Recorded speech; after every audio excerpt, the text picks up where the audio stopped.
Olá, pessoal do curso de Nutrição e Dietética para estudantes do curso técnico de enfermagem, mas também para técnico de Nutrição e Dietética e outros cursos da área técnica. Na aula anterior, na videoaula 8, que é essa que vocês estão vendo aí no vídeo, nós vimos as características alimentares e principais agravos nutricionais de 3 continentes. O continente africano, o continente asiático e o europeu. Faltou discutir a Oceania e as 3 Américas. Então, o vídeo de hoje, que é o 9º, a dar continuidade a esse 28, vai fechar essa temática. Então, vamos lá. Vimos a África, vimos a Ásia, vimos a Europa. E agora, Oceania. A Oceania, ela tem uma dieta que é uma dieta trazida pelos ingleses, grande influência inglesa, e dos povos originários. É uma dieta, tanto na Austrália como nos outros países, principalmente as ilhas, consome muitos produtos marítimos, frutos do mar, muitas frutas, tem pratos doces, pratos salgados incluindo frutas, né? Tem um inhame, né? Muito típico de lá, é o tamu, mais adocicado, mas só pode ser fruto cozido. E bem diversificado a alimentação deles.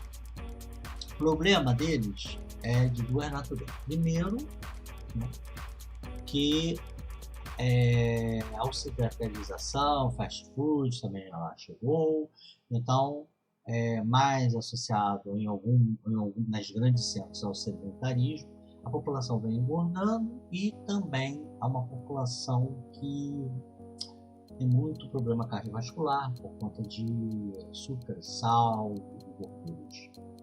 Então, é um problema nutricional que os governos locais, com o apoio da FAO, estão orientando, redirecionando a população a, dentro de suas características alimentares, não se deixar deturpar tanto por essas informações alimentares de fora, fazendo com que tenha muito sal, né?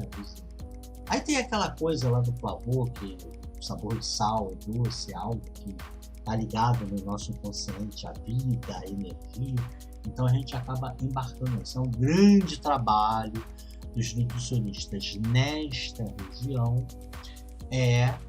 trabalhar a questão da reeducação alimentar. Os pratos são muito semelhantes, né? Que mistura essas 2 influências, né? Porém, as formas de se fazer, de se cozinhar, é que se diferenciam, e aí nessa acaba em algum lugar colocando mais açúcar, mais sal, mais gordura, então não tem esse tipo de problema. Agora tem um outro problema, a fome. Não é tamanha quanto a da África e a da Ásia, mas ela está longe de ser a da Europa e a da América do Norte, né? Estados Unidos e Canadá. Ela ultrapassou, nessas últimas avaliações, a América Latina e o Caribe. A América Latina e o Caribe tem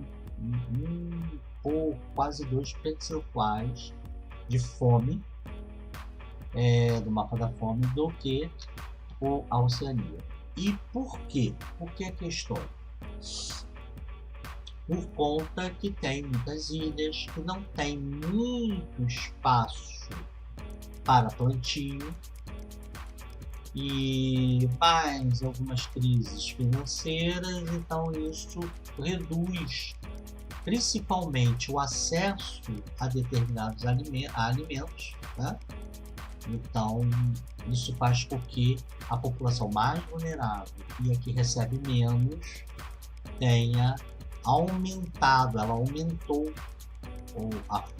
no mapa da fome, e a ponto de ultrapassar, por pouco, mas ultrapassou a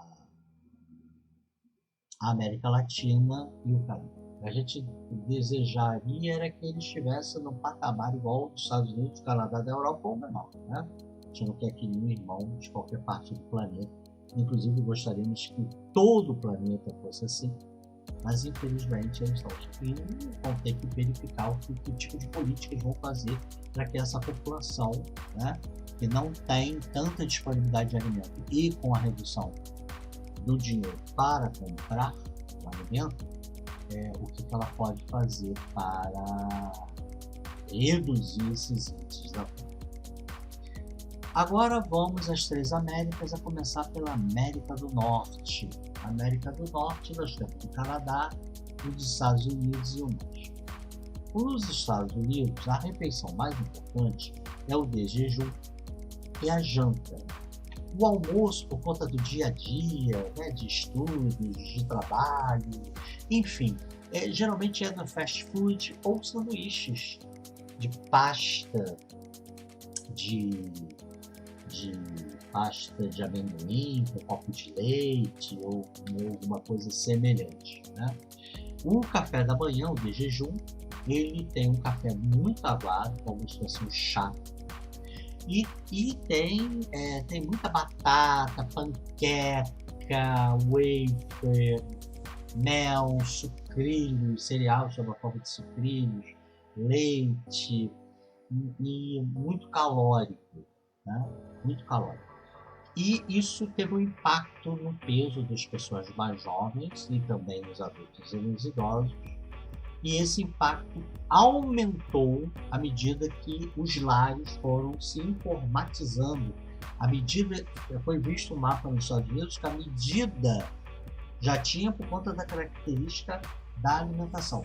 Mas à medida que os lares de cada estado iam aumentando o número de internet, de pessoas ligadas ao web, foi aumentando o processo de obesidade, né?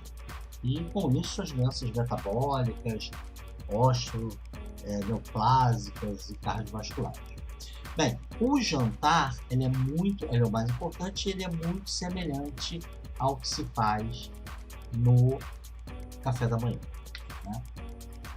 Enfim, o Canadá tem um padrão alimentar, apesar de ter uma parte francesa, que aí está mais voltada nos aspectos, né, de Quebec, lá parecido com o da França, mas a maior parte do Canadá tem uma alimentação muito próxima dos Estados Unidos. Também a mais importante é o almoço e a janta. É o café da manhã e a janta. O almoço geralmente são refeições bem rápidas. Agora, a janta não costuma ser igual ao de jejum, como é nos Estados Unidos. Lá, eles comem muito legumes, muito assados, muita carne, né? Então, tomam muito chá também. Então, que tem atividade de antioxidantes. Então, ele faz a janta melhor do que a janta estadunidense, pelo menos pelas fontes que a gente obteve aqui no Brasil. Bem, o México tem uma alimentação muito interessante, variada, saudável, porém peca no excesso de calorias, que quando associado a sedentarismo não dá bem. A população que manda muito bem, faz muita atividade física, exercícios físicos, dá uma controlada. Ou que faz um limite na sua alimentação, dá uma controlada. Mas se a pessoa não come como se não tivesse o amanhã e associa sedentarismo, isso não dá um bom resultado. Eles têm uma grande variação de regiões, trigo, milho também, né? Carne, eles não são monótonos na alimentação. Mas que a alimentação é extremamente picante, bastante molhos, que tem uma vantagem, que também tem atividades antioxidativas como tem os da Índia, então dá uma neutralizada ali em vários aspectos alimentares deles. Porém, dá muito distúrbio gástrico, né? Gastrite, úlcera e gastrointestinal, como diarreia crônica, doenças que podem levar à desabsorção e com isso até a desnutrição, né? Também nos litoral, também consome muitos frutos do mar e sempre com a característica, né, que diz que lá você tem um sabor doce, salgado, azedo, amargo e o picante. Então, com essa característica aí, leva muitos estudos aí, são os gastos intestinais e os calóricos, né? Tem desnutrição, porque nós temos uma população carente, né? Então, a América do Norte, se a gente excluir o México, sua América anglo-saxônica, ela está pare a pare com a Europa no mapa da fome mundial, né? Com valores muito baixos. Também não sabemos com as migrações como vai acontecer, com as crises econômicas, mas enfim, mesmo depois da Covid, o mapa da fome junto com o da Europa. Agora, o México é excluído daí porque tem ainda uma população empobrecida que tem aí seus agravos, suas fragilidades de insegurança alimentar por fome ou por redução de nutrientes e alimentos, apesar de ser uma dieta rica. Aí depois nós vamos para a América Central. A América Central, ela come muito arroz e feijão, diversos tipos de feijão, mas é muito comum em toda a América Central a forma de se fazer, de se misturar, de se cozinhar. E os tipos de arroz e de feijão são diversos, mas eles fazem uma mistura da cultura europeia, principalmente espanhola, e aí bebeu de várias fontes. Então tem muitos cozidos, assados, isso é muito característico da espanhola, e também dos povos originários da região, né? Dependendo do país, tem uma influência também africana. Eles têm muita fruta, tem uma diversidade de fruta, apesar de eles usarem bastante coco, óleo de coco, usa coco para tudo que eu possa imaginar, mas eles têm uma diversidade de frutas e as frutas são consumidas em várias refeições, inclusive com pratos salgados. E apesar de ser um estreito, né, pequeno, mas cada país tem, apesar de manter essa linha contínua entre eles, cada país tem a sua forma de fazer, né, e seus pratos peculiares, mas que tem uma diversidade de folhas, de frutas, né, de legumes e de pescado, já que também está uma área bem banhada pelo mar. O grande problema é financeiro, né? Existem algumas políticas econômicas que não funcionaram muito bem, então a população mais empobrecida nem sempre tem acesso à alimentação como deveria. E um outro fator é que é muita tempestade, muito furacão, muita enchente, e isso prejudica a criação de animais para corte, abate, gado leiteiro e a próprio plantio. Então, e aí a população que é mais carente economicamente sofre mais. Se tinha um agravo leve, passa para moderado, agrave, até entra na fome.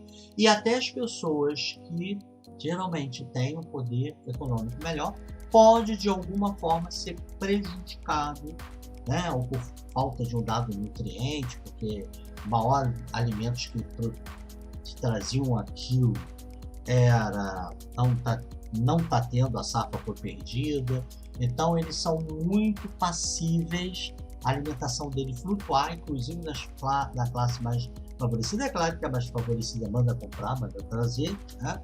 Não é igual o outro que vai passar fome, mas eles são muito agredidos por essas questões aqui meteorológicas. Por fim, vamos para a América do Sul, vamos excluir o Brasil de propósito, porque nós vamos ter vídeo, que é o próximo vídeo, específico sobre cada região do Brasil. Vamos discutir o Brasil. Então, se a gente exclui o Brasil, pega a América do Sul hispânica, tem uma influência da Espanha, uma influência forte da Espanha, em algumas regiões da Itália, em poucas regiões de Portugal, Uruguai, muita influência dos povos originários, e eventualmente africana, mas um pouco, né? Mas não tem muito africano. A América Central tem muito mais.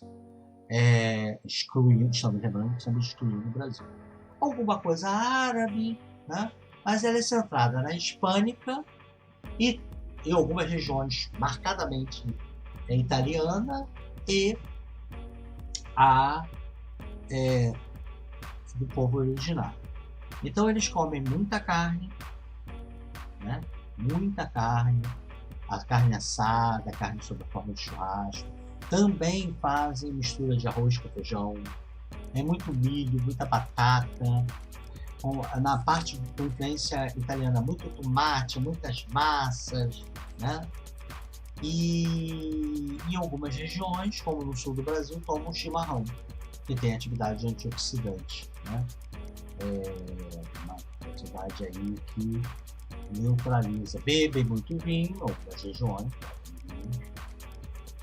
os consumidores de vinho, não tal como da Europa, mas também, e que tem lá as suas, aquilo que a gente já falou lá da Europa. E como naqueles que consomem chimarrão, tal como no sul do Brasil, tem um efeito antioxidativo, então também retarda processos acelerados de envelhecimento, processos inflamatórios, diabetes, todos os dados a inflamação. Bem, pegando o México, América Central e América do Sul, e aí incluindo o Brasil, não vamos excluir, nós ainda estamos no mapa da fome, mas bem longe da África e da Ásia. Nós precisamos corrigir isso. E apesar de toda a Covid, né, 19, do jeito que foi encarado no Brasil, tal como também do jeito que foi encarado nos Estados Unidos, manteve um nível, junto com o Canadá, adequado de alimentação. E nós, no continente, né,